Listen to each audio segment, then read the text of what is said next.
On February 24th, 2018, a war was started by Russia in Ukraine. Soon after, the Canadian government created a special visa inviting Ukrainians fleeing the war to come to Canada.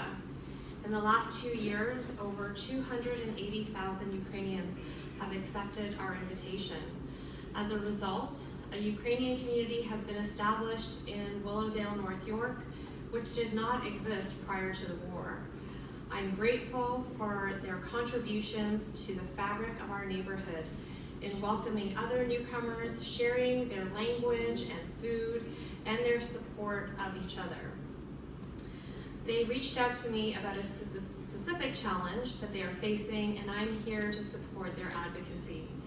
Starting their lives in Canada has not been easy. Many have had to overcome trauma and language barriers, and now we have a group of young people who have embarked on their educational journey in Canada and encountered an impossible gap as they try to find a way forward. The CUAET visa is a special status that allowed the Ukrainian newcomers fleeing war to quickly set up their lives in education.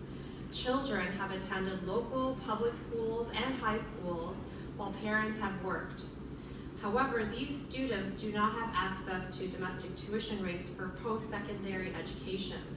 This means many students are not applying or declining offers of admission because of the high tuition rates for international students, which can be as high as $55,000 per year.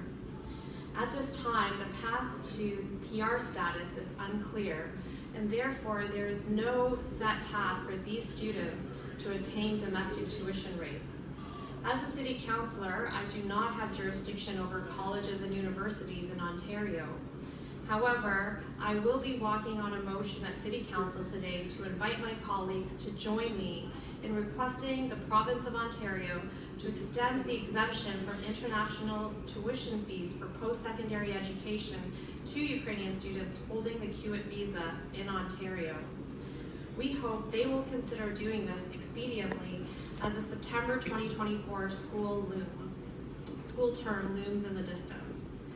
Today, we have invited several young people whose lives have been deeply impacted by the war and their current status in Ontario, and they will be sharing their stories. But first, I would like to invite Marijka Stadnyk, the Vice President of External Affairs of the Canadian Congress, Toronto. Let's give a warm welcome to Marijka.